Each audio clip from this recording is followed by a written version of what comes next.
लो जी team पहुंच चुकी है इंशाअल्लाह ਤੁਹਾਨੂੰ ਅੱਜ ਬਾਬਾ ਨਿਜ਼ਾਮਦੀਨ ਲੋਹਾਰ ਰਹਿਮਤੁल्लाह ਦੀ ਜਿਹੜੀ ਹੈ ਨਾ ਉਹ ਬਕਾਇਦਾ ਹਿਸਟਰੀ ਉਹਨਾਂ ਦੀ ਖਿਦਮਤ ਕੀ ਨੇ ਪੰਜਾਬ ਵਾਸਤੇ ਪੰਜਾਬ ਦੇ ਲੋਕਾਂ ਵਾਸਤੇ ਔਰ ਇਸ ਧਰਤੀ ਵਾਸਤੇ ਉਹਦੇ ਬਾਰੇ ਇੰਸ਼ਾਅੱਲਾ ਕਰਾਂਗੇ। ਅਸਲ 'ਚ ਸਾਡੇ ਹੀਰੋ ਬਹੁਤ ਜ਼ਿਆਦਾ ਨੇ ਲੇਕਿਨ ਉਹ ਛੁਪ ਚੁੱਕੇ ਨੇ। ਹੁਣ ਕਾਫੀ ਮੁਸ਼ਕਲਾਂ ਤੋਂ ਬਾਅਦ ਅਗਰ ਅਸੀਂ ਇਸ ਜਗ੍ਹਾ 'ਤੇ ਪਹੁੰਚੇ ਹਾਂ ਤੇ ਇਹਦੀ ਵੀ ਇਹੀ ਵਜ੍ਹਾ ਹੈ ਕਿ ਬਹੁਤ ਸਾਰੇ ਤੁਸੀਂ ਇਸ ਤਰ੍ਹਾਂ ਦੇ ਲੋਕ ਦੇਖੇ ਨੇ ਜਿਨ੍ਹਾਂ ਦੀਆਂ ਕਬਰਾਂ ਪਰ ਸਰਵਾਈਵ ਕਰ ਰਹੀਆਂ ਨੇ ਹੈ ਨੇ ਮੌਜੂਦ, ਲੇਕਿਨ ਸਾਡੇ ਹੀਰੋ ਛੁਪ ਚੁੱਕੇ ਨੇ। ਨਾ ਕੋਈ ਉਹਨਾਂ ਦੇ ਬਾਰੇ 'ਚ ਗੱਲ ਕਰਦਾ ਨਾ ਕੋਈ ਗੱਲ ਕਰਨਾ ਚਾਹੁੰਦਾ। ਠੀਕ ਹੈ, ਅਸੀਂ ਇੱਕ ਮਿਸ਼ਨ ਲੈ ਕੇ ਟੁਰੇ ਆ ਇਨਸ਼ਾਅੱਲਾ। ਸਾਡੀ ਇਹੀ ਕੋਸ਼ਿਸ਼ ਹੋਏਗੀ ਕਿ ਅਸੀਂ ਤੁਹਾਡੇ ਤੱਕ ਜਿਹੜੀ ਹਕੀਕੀ ਤਾਰੀਖ ਹੈ ਉਹ ਪਹੁੰਚਾ ਸਕੀਏ। ਕੋਸ਼ਿਸ਼ ਸਾਡੀ ਇਹੀ ਹੈ। ਬਾਕੀ ਇਹਦੇ ਵਿੱਚ ਤੁਹਾਡੇ ਪਿਆਰ ਮੁਹੱਬਤ ਦੀ ਜ਼ਰੂਰਤ ਹੈ ਤਾਂ ਕਿ ਅਸੀਂ ਸਫ਼ਰ ਨੂੰ ਜਿਹੜਾ ਨਾ ਉਹ ਜਾਰੀ ਸਾਰੀ ਰੱਖ ਸਕੀਏ। ਤੇ ਬਾਕੀ ਇਨਸ਼ਾਅੱਲਾ ਮਿਲਨੇ ਆ ਅਗਲਾ ਸਾਰਾ ਨਿਜ਼ਾਮ ਤੁਹਾਨੂੰ ਅਗਲੀ ਸਾਰੀ ਵੀਡੀਓ ਦੇ ਵਿੱਚ ਪਤਾ ਲੱਗ ਜਾਏਗਾ ਕਿ ਨਿਜ਼ਾਮਦੀਨ ਲੋਹਾਰ ਕੌਣ ਸੀ। ਉਹ ਮੈਨੂੰ ਪਤਾ ਬਹੁਤ ਸਾਰੇ ਲੋਕਾਂ ਨੂੰ ਇਹਦੇ ਬਾਰੇ 'ਚ ਕੋਈ ਆਈਡੀਆ ਨਹੀਂ ਹੋਣਾ ਕਿ ਕੌਣ ਸੀ। ਕੁਛ ਨੂੰ ਹੋਏਗਾ, ਬਹੁਤ ਘੱਟ ਹੱਦ ਤੱਕ ਹੋਏਗਾ, ਲੇਕਿਨ ਸਾਡੀ ਕੋਸ਼ਿਸ਼ ਇਹ ਹੈ ਕਿ ਪਤਾ ਹੋਵੇ ਤੇ ਪੂਰਾ ਹੋਵੇ। ਇਨਸ਼ਾਅੱਲਾ ਅਸੀਂ ਕੋਸ਼ਿਸ਼ ਕਰਾਂਗੇ ਕਿ ਅਸੀਂ ਜਿਸ ਹੱਦ ਤੱਕ ਵੀ ਆਪਣੀ ਕੋਸ਼ਿਸ਼ ਕਰ ਸਕੀਏ ਤਾਰੀਖ ਨੂੰ ਜਿਹੜੀ ਪੰਜਾਬ ਦੀ ਖਾਸ ਤੌਰ ਤੇ ਤਾਰੀਖ ਹੈ, ਇਹਦੇ ਹੀਰੋ, ਇਹਦੇ ਵਿਲਨ, ਇਹਦੇ ਜਿਸ ਤਰ੍ਹਾਂ ਦੇ ਵੀ ਜੋ ਵੀ ਤਾਰੀਖ ਹੈ, ਜੋ ਹਕੀਕਤ ਹੈ, ਉਹ ਬਿਆਨ ਕਰਨ ਦੀ ਕੋਸ਼ਿਸ਼ ਕਰੀਏ। ਲੋ ਜੀ, ਅੱਜ ਦਾ ਸਾਡਾ ਸਫ਼ਰ ਸੀ ਕਸੂਰ ਦਾ। ਕਸੂਰ ਦੇ ਵਿੱਚ ਬਾਬਾ ਨਿਜ਼ਾਮਦੀਨ ਲੋਹਾਰ ਦੀ ਕਬਰ ਮੌਜੂਦ ਸੀ। ਬਾਬਾ ਬੁੱਲੇ ਸ਼ਾਹ ਹਸਪੀਟਲ ਦੇ ਨਾਲ ਹੀ ਇੱਕ ਰਸਤਾ ਨਿਕਲਦਾ ਸੀ। ਅਸਲ ਵਿੱਚ ਇਹਨਾਂ ਦੇ ਕਸੂਰ ਵਾਲਾ ਜਿਹੜਾ ਕਬਰਸਤਾਨ ਹੈ ਉਹ ਕਾਫੀ ਵੱਡਾ ਹੈ। ਲੋਕਾਂ ਨੂੰ ਪੁੱਛਿਆ ਕਿ ਉਹ ਉਹਨਾਂ ਦੇ ਬਾਰੇ 'ਚ ਜਾਣਦੇ ਨੇ ਜਾਂ ਕਿਸੇ ਨੂੰ ਉਹਨਾਂ ਦੇ ਕਬਰ ਦਾ ਪਤਾ ਹੋਵੇ, ਲੇਕਿਨ ਜਿਸ ਤਰ੍ਹਾਂ ਹੋ ਸਕਦਾ ਤੁਹਾਡੇ ਵਿੱਚੋਂ ਵੀ ਜ਼ਿਆਦਾਤਰ ਨੂੰ ਇਹਦੇ ਬਾਰੇ 'ਚ ਕੋਈ ਇਲਮ ਨਾ ਹੋਵੇ, ਇਸੇ ਤਰ੍ਹਾਂ ਹੀ ਉਹਨਾਂ ਨੂੰ ਵੀ ਇਲਮ ਨਹੀਂ ਸੀ ਹੈ। ਕੁਝ ਲੋਕਾਂ ਨੂੰ ਪਤਾ ਸੀ ਕਿ ਇੱਥੇ ਉਹ ਦਫਨ ਨੇ, ਲੇਕਿਨ ਕਿਸੇ ਨੂੰ ਨਾ ਉਹਨਾਂ ਦੀ ਕਬਰ ਦੇ ਬਾਰੇ 'ਚ ਕੋਈ ਐਗਜ਼ੈਕਟ ਪਤਾ ਨਹੀਂ ਸੀ ਹੈ ਕਿ ਕੋਈ ਦੱਸ ਸਕੇ ਕਿ ਫਲਾਨੀ ਜਗ੍ਹਾ ਤੇ ਜਾਓ।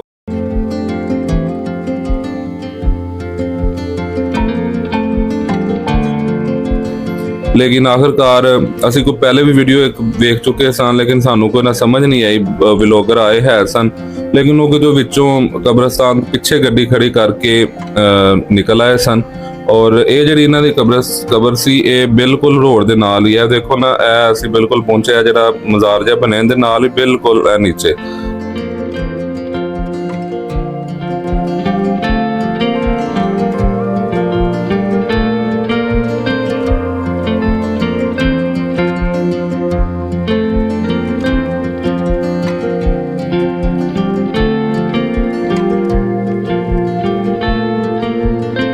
ਅਸੀਂ ਜੈਸੇ ਹੀ ਉੱਥੇ ਪਹੁੰਚੇ ਵੇਖਿਆ ਸਾਡੇ ਤੋਂ ਪਹਿਲੇ ਵੀ ਲੋਕ ਆਏ ਸਨ ਆਪਣੇ ਬਜ਼ੁਰਗਾਂ ਹੀਰਵਾਂ ਦੀ ਜਿਹੜੀ ਹੈ ਉਹ ਯਾਦਾਸ਼ਤ ਵਾਸਤੇ, ਉਹਨਾਂ ਵਾਸਤੇ ਦੁਆ ਕਰਨ ਵਾਸਤੇ ਲੋਕ ਸਾਡੇ ਤੋਂ ਪਹਿਲੇ ਵੀ ਮੌਜੂਦ ਸਨ ਜੋ ਕਿ ਉਹਨਾਂ ਦੀ ਇੱਜ਼ਤ ਕਰਦੇ ਨੇ, ਉਹਨਾਂ ਦਾ ਇਹਤਰਾਮ ਕਰਦੇ ਨੇ। ਇਸੇ ਤਰ੍ਹਾਂ ਹੀ ਅਸੀਂ ਜਦੋਂ ਇੱਥੇ ਪਹੁੰਚੇ ਅਸੀਂ ਵੇਖਿਆ ਕਿ ਸਫਾਈ ਹੋਣ ਵਾਲੀ ਸੀ।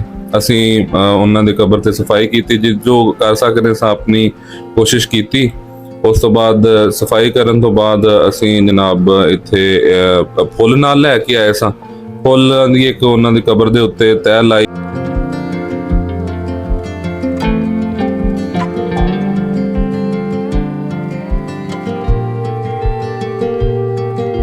ਉਹਨਾਂ ਨੇ ਸਾਡੇ ਵਾਸਤੇ ਇਹ ਆਜ਼ਾਦੀ ਦੀ ਜੰਗ ਲੜੀ ਤੇ ਅਸੀਂ ਜੋ ਕਰ ਸਕਨੇ ਸਾਂ ਆਪਣੇ ਤਰਫੋਂ ਕਰਨ ਵਾਸਤੇ ਉੱਥੇ ਗਏ ਤਾਂ ਕਿ ਤੁਹਾਨੂੰ ਵੀ ਇਹਨਾਂ ਦੇ ਬਾਰੇ ਦੱਸ ਸਕੀਏ ਔਰ ਖੁਦ ਵੀ ਆਪਣੇ ਬਜ਼ੁਰਗਾਂ ਦੀ ਕਬਰ ਤੇ ਜਾ ਕੇ ਉਹਨਾਂ ਵਾਸਤੇ ਦੁਆ ਕਰ ਸਕੀਏ। ਅੱਲਾਹ ਪਾਕ ਉਹਨਾਂ ਦੇ ਜਿਹੜੇ ਨੇ ਉਹ ਦਰਜਾਤ ਬੁਲੰਦ ਫਰਮਾਏ।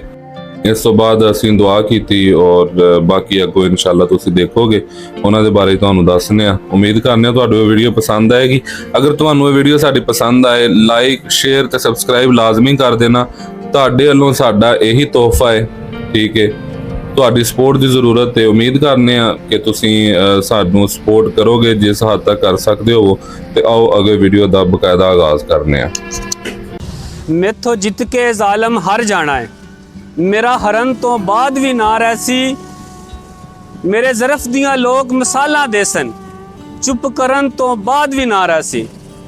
ਮੈਨੂੰ ਮੀਸਮ ਭਾਵੇਂ ਸੂਲੀ ਚੜੋ, ਸੂਲੀ ਚੜਨ ਤੋਂ ਬਾਅਦ ਵੀ ਨਾ ਰਾਸੀ। ਮੇਥੇ ਕਰਮ ਹੈ ਨਜਫ ਦੇ ਵਾਲੀ ਦਾ, ਮੇਰਾ ਮਰਨ ਤੋਂ ਬਾਅਦ ਵੀ ਨਾ ਰਾਸੀ। बिस्मिल्लाहिर्रहमानिर्रहीम। या रब्बी मोहम्मद व आले मोहम्मद इय्याका नाबुदु व इय्याका नस्तईन। अस्सलाम वालेकुम नाज़रीन, मैं हाँ तुहाडा दोस्त मुदस्सर नवाज चद्दड़ ते तुसी देख रहे हो साडा YouTube चैनल सफ़रनोश। अज असीं पंजाब दी एक ऐसी खूबसूरत धरती ते मौजूद हाँ जिथे कि बहुत सारे सूफिया कराम ते बजुर्गाने दीन दे रोज़े मौजूद ने। कब्रिस्तान बहुत वड्डा है, बहुत सारी मुश्किलात तो बाद सानू जिहड़ी ना है कबर मिली है जिथे असीं आना सी। उन्हां दे बारे दस्सण तो पहले तुहानूं मैं एक गल समझाना वां कि 1530 ਦੇ ਵਿੱਚ ਇੱਕ ਸੂਬੇਦਾਰ ਦੀ ਮੰਥਲੀ ਜਿਹੜੀ ਆਮਦਨ ਹੁੰਦੀ ਸੀ, ਜਿਹੜੀ ਤਨਖਾਹ ਹੁੰਦੀ ਸੀ, ਹੁੰਦੀ ਸੀ 2 ਰੁਪਏ। ਯਾਨੀ ਕਿ ਜੇ ਤੁਸੀਂ ਉਹਨੂੰ ਅੱਜ ਦੇ ਦੌਰ ਦੀ ਗੱਲ ਕਰ ਲਓ ਤੇ ਤੁਸੀਂ ਸਮਝ ਲਓ ਕਿ 2 ਲੱਖ ਰੁਪਇਆ। ਅਸੀਂ ਪੰਜਾਬ ਦੇ ਉਸ ਸ਼ੇਰ ਪੁੱਤਰ ਦੀ ਅੱਜ ਰੋਜ਼ੇ ਤੇ ਮੌਜੂਦ ਹਾਂ ਜਿੰਦਾ ਜਨਾਜ਼ਾ ਪੜ੍ਹਨ ਵਾਸਤੇ ਗੌਰਮੈਂਟ ਨੇ 2 ਰੁਪਏ ਟੈਕਸ ਲਾਇਆ ਸੀ, ਯਾਨੀ ਕਿ 2 ਲੱਖ ਰੁਪਇਆ ਅੱਜ ਦਾ ਜਿਹੜਾ ਸੀ ਉਹ ਟੈਕਸ ਲਾਇਆ ਸੀ। ਤੇ ਫਿਰ ਵੀ ਕਮੋ ਬੇਸ਼ 17 ਤੋਂ 18 ਹਜ਼ਾਰ ਬੰਦੇ ਨੇ ਜਨਾਜ਼ਾ ਪੜਿਆ ਸੀ ਤੇ ਗੌਰਮੈਂਟ ਨੇ ਟੈਕਸ ਦੇ ਜ਼ੁਮਰੇ ਦੇ ਵਿੱਚ 35,000 ਰੁਪਇਆ ਇਕੱਠਾ ਕੀਤਾ ਸੀ। 35,000 ਰੁਪਏ ਨਾਲ ਉਸ ਜ਼ਮਾਨੇ ਦੇ ਵਿੱਚ 18 ਮੁਰੱਬੇ ਜ਼ਮੀਨ ਆ ਜਾਂਦੀ ਸੀ। ਅੱਜ ਅਸੀਂ ਮੌਜੂਦ ਹਾਂ ਪੰਜਾਬ ਦੀ ਧਰਤੀ ਦੇ ਸ਼ੇਰ ਪੁੱਤਰ ਨਿਜ਼ਾਮ ਲੋਹਾਰ ਦੀ ਕਬਰ ਤੇ। ਉਹ ਜੰਮਿਆ ਵਿੱਚ ਸੂਲ ਦੇ ਨਿਜ਼ਾਮ ਸੀ ਜਿੰਦਾ ਨਾਂ, ਪੁੱਤ ਗਰੀਬ ਲੋਹਾਰ ਦਾ ਤੇ ਮਾੜੀ ਘਰ ਦੀ ਥਾਂ, ਕੱਚਾ ਵੇੜਾ ਘਰ ਦਾ ਤੇ ਰੁੱਖਾਂ ਦੀ ਸੀ ਛਾਂ, ਜਿੰਨਾ ਥੱਲੇ ਬਹਿ ਕੇ ਗੋਲੇ ਕੱਤਦੀ ਮਾਂ, ਪਸਤੌਲ ਬਣਾਇਆ ਉਸਨੇ ਬਰਛੀ ਅੱਗੇ ਲਾ, ਬਾਪੂ ਆਉਂਦਾ ਖੋਤਰੇ ਵੱਟਾਂ ਉੱਤੋਂ ਘਾਹ, ਬਣਾ ਹਥਿਆਰ ਨਿਜ਼ਾਮ ਨੇ ਕੀਤੇ ਡਾਢੇ ਚਾ, ਵੱਡਾ ਹੋ ਕੇ ਫਿਰ ਉਹ ਫੌਜ ਵਿੱਚ ਗਿਆ ਸੀ ਆ।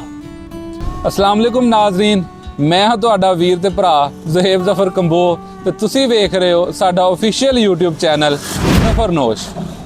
ਸਫਰਨੋਸ਼ ਦੇ ਵੇਖਣ ਵਾਲਿਆਂ ਨੂੰ ਆਪਣੇ ਚੈਨਲ ਤੇ ਜੀ ਆਇਆਂ ਨੂੰ ਕਹਿਣਾ ਤੇ ਆਓ ਅਸੀਂ ਅੱਜ ਆਪਣੇ ਇਸ ਸਫ਼ਰ ਦਾ ਆਗਾਜ਼ ਕਰਨੇ ਆ ਤੇ ਤੁਹਾਨੂੰ ਹਕੀਕੀ ਤਾਰੀਖ ਦੱਸਣ ਦੀ ਕੋਸ਼ਿਸ਼ ਕਰਨੇ ਆ।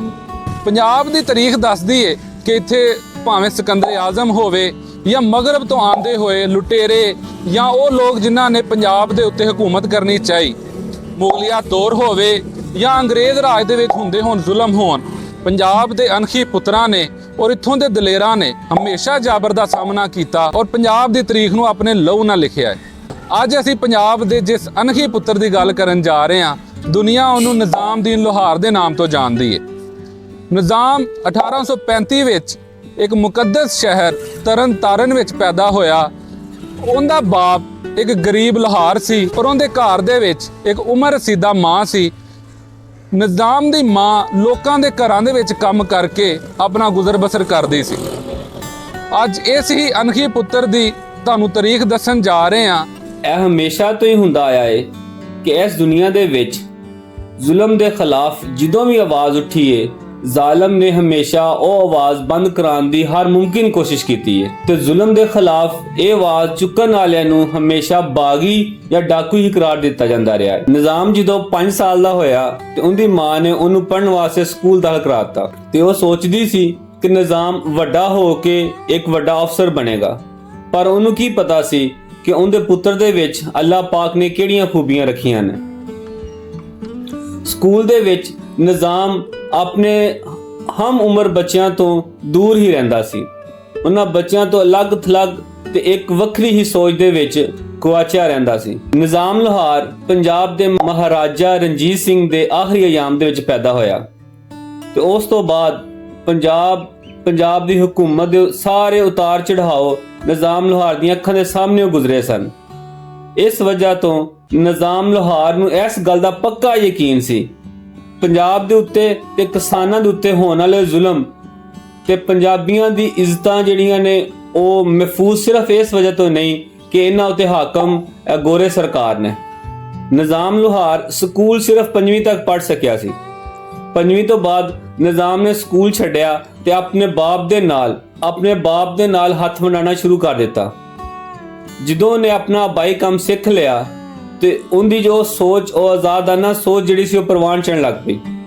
ਇੱਕ ਦਿਨ ਨਿਜ਼ਾਮ ਨੇ ਆਪਣੇ ਹੱਥਾਂ ਨਾਲ ਆਪਣੀ ਹੀ ਭੱਠੀ ਉੱਤੇ ਇੱਕ ਬਰਛੀ ਬਣਾ ਲਈ ਤੇ ਉਸ ਤੋਂ ਅਗਲੇ ਦਿਨ ਨਿਜ਼ਾਮ ਨੇ ਇੱਕ ਪਿਸਤੌਲ ਵੀ ਤਿਆਰ ਕਰ ਲਈ।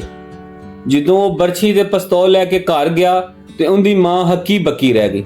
ਪਰਛੀ ਤੇ ਪਿਸਤੌਲ ਨੂੰ ਲੁਕਾਉਂਦਿਆਂ ਹੋਇਆਂ ਨਿਜ਼ਾਮ ਨੂੰ ਬੋਲੀ, ਨਿਜ਼ਾਮ ਜੇ ਇਹ ਸ਼ੈਵਾਂ ਕਿਸੇ ਨੇ ਵੇਖ ਲਈਆਂ ਤੇ ਸਾਡੇ ਘਰ ਦਾ ਕੱਖ ਨਹੀਂ ਰਹਿਣਾ ਹੈ। ਪਰ ਨਿਜ਼ਾਮ ਇਸ ਤੋਂ ਪਹਿਲੇ ਹੀ ਬਹੁਤ ਸਾਰੀਆਂ ਛਿੜੀਆਂ ਚੜ੍ਹ ਚੁੱਕਿਆ ਸੀ। ਉਸ ਵਕਤ ਦੇ ਆਜ਼ਾਦੀ ਦੇ ਮਤਵਾਲੇ ਲੋਕ ਉਹਦੇ ਦੋਸਤ ਸਨ ਤੇ ਉਹਨਾਂ ਨਾਲ ਹੀ ਉੱਠਣਾ ਬਹਿਣਾ ਸੀ। ਇਸ ਤੋਂ ਬਾਅਦ ਨਿਜ਼ਾਮ ਨੇ ਲਗਾਤਾਰ ਹਥਿਆਰ ਬਣਾਉਣਾ ਸ਼ੁਰੂ ਕਰ ਦਿੱਤੇ ਤੇ ਉਹਨੂੰ ਪਤਾ ਲੱਗਾ ਕਿ ਅੰਗਰੇਜ਼ਾਂ ਦੇ ਖਿਲਾਫ ਮਕਾਮੀ ਤੌਰ ਤੇ ਰਣਜੀਤ ਸਿੰਘ ਤੇ ਮਲਕੀਤ ਸਿੰਘ ਬਾਗੀਆਂ ਦੀ ਸਰਬਰਾਹੀ ਕਰਦੇ ਨੇ ਤੇ ਅੰਗਰੇਜ਼ਾਂ ਦੇ ਖਿਲਾਫ ਜੰਗ ਲੜ ਰਹੇ ਨੇ। ਨਿਜ਼ਾਮ ਲੋਹਾਰ ਨੇ ਆਪਣੇ ਸਾਰੇ ਹਥਿਆਰ ਉਹਨਾਂ ਨੂੰ ਸਪਲਾਈ ਕਰਨਾ ਸ਼ੁਰੂ ਕਰ ਦਿੱਤੇ। ਅੰਗਰੇਜ਼ ਸਰਕਾਰ ਨੂੰ ਨਿਜ਼ਾਮ ਤੇ ਸ਼ੱਕ ਤੇ ਹੈ ਸੀ, ਪਰ ਉਹਨਾਂ ਦੇ ਕੋਲ ਨਿਜ਼ਾਮ ਦੇ ਖਿਲਾਫ ਕੋਈ ਸਬੂਤ ਨਹੀਂ ਸੀ ਹੈ। ਇਸੇ ਹੀ ਦੌਰਾਨ ਮੁਖਬਰੀ ਹੋ ਗਈ ਕਿ ਨਿਜ਼ਾਮ ਲੋਹਾਰ ਹਥਿਆਰ ਬਣਾਉਂਦਾ ਏ, ਬਾਗੀਆਂ ਨੂੰ ਜਿਹੜਾ ਹੈ ਉਹ ਦਿੰਦਾ ਵੀ ਏ ਤੇ ਹਥਿਆਰ ਉਹ ਆਪਣੇ ਘਰ ਦੇ ਤਹਿਖਾਨੇ ਦੇ ਵਿੱਚ ਰੱਖਦਾ ਹੈ। ਤਰਨਤਾਰਨ ਦੀ ਪੁਲਿਸ ਨੇ ਕੈਪਟਨ ਕੋਲ ਦੀ ਸਰਬਰਾਹੀ ਦੇ ਵਿੱਚ ਰੇਡ ਕੀਤਾ, ਪਰ ਨਿਜ਼ਾਮ ਆਪਣੇ ਘਰ ਮੌਜੂਦ ਨਹੀਂ ਸੀ ਹੈ। ਉਹਨਾਂ ਨੂੰ ਤਹਿਖਾਨੇ ਦੇ ਵਿੱਚ ਹਥਿਆਰ ਤੇ ਮਿਲ ਗਏ। ਨਿਜ਼ਾਮ ਦਾ ਪਤਾ ਪੁੱਛਣ ਵਾਸਤੇ ਨਿਜ਼ਾਮ ਲੋਹਾਰ ਦੀ ਮਾਂ ਤੇ ਬਹੁਤ ਸਾਰੇ ਜ਼ੁਲਮ ਕੀਤੇ, ਲੇਕਿਨ ਨਿਜ਼ਾਮ ਦਾ ਪਤਾ ਕਿਸੇ ਨੂੰ ਨਹੀਂ ਸੀ ਹੈ ਕਿ ਨਿਜ਼ਾਮ ਕਿੱਥੇ ਗਿਆ ਹੈ। ਇੰਸਪੈਕਟਰ ਕੋਲ ਇੰਨਾ ਜ਼ਾਲਮ ਸੀ ਕਿ ਉਹਨੇ ਨਿਜ਼ਾਮ ਦੀ ਮਾਂ ਦੀ ਅੱਖਾਂ ਦੇ ਸਾਹਮਣੇ ਉਹਦੀ ਭੈਣ ਦੀ ਆਬਰੂ ਰੇਜ਼ੀ ਕੀਤੀ। ਇਹ ਸਾਰਾ ਕੁਝ ਉਹਦੀ ਮਾਂ ਬਰਦਾਸ਼ਤ ਨਹੀਂ ਕਰ ਸਕੀ ਤੇ ਉੱਥੇ ਹੀ ਦਮ ਤੋੜ ਗਈ। ਜਦੋਂ ਰਾਤ ਨੂੰ ਨਿਜ਼ਾਮ ਲੋਹਾਰ ਘਰ ਵਾਪਸ ਆਇਆ, ਉਹਨੂੰ ਸਾਰੀ ਗੱਲ ਦਾ ਪਤਾ ਲੱਗਾ। ਸਭ ਤੋਂ ਪਹਿਲੇ ਉਹ ਆਪਣੀ ਭੈਣ ਨੂੰ ਨਾਲ ਲੈ ਗਿਆ ਤੇ ਆਪਣੀ ਭੈਣ ਦਾ ਨਿਕਾਹ ਆਪਣੇ ਜਿਗਰੀ ਦੋਸਤ ਸ਼ਫੀਉੱਲਾ ਨਾਲ ਕੀਤਾ ਹੈ। ਉਸ ਤੋਂ ਬਾਅਦ ਨਿਜ਼ਾਮ ਲੋਹਾਰ ਆਪਣਾ ਘਰ-ਬਾਰ ਛੱਡ ਕੇ ਜੰਗਲ ਦੇ ਵਿੱਚ ਮੌਜੂਦ ਇੱਕ ਵੀਰਾਨ ਹਵੇਲੀ ਦੇ ਵਿੱਚ ਚਲਾ ਗਿਆ। ਉਸ ਹਵੇਲੀ ਨੂੰ ਕਿਕਰਾਂ ਵਾਲੀ ਹਵੇਲੀ ਕਹਿੰਦੇ ਨੇ। ਇੱਕ ਰਾਤ ਇੱਕ ਦਿਨ ਉਸ ਹਵੇਲੀ ਦੇ ਵਿੱਚ ਗੁਜ਼ਾਰਨ ਤੋਂ ਬਾਅਦ ਅਗਲੀ ਰਾਤੀ ਨਿਜ਼ਾਮ ਤਰਨਤਾਰਨ ਥਾਣੇ ਦੇ ਵਿੱਚ ਗਿਆ ਤੇ ਕੈਪਟਨ ਕੋਲ ਦੇ ਨਾਲ ਬਾਕੀ ਦੂਸਰੇ ਵੀ ਅੰਗਰੇਜ਼ ਸਿਪਾਹੀਆਂ ਨੂੰ ਉਹਨੇ ਗੋਲੀਆਂ ਮਾਰ ਕੇ ਛੰਨੀ ਕਰ ਦਿੱਤਾ।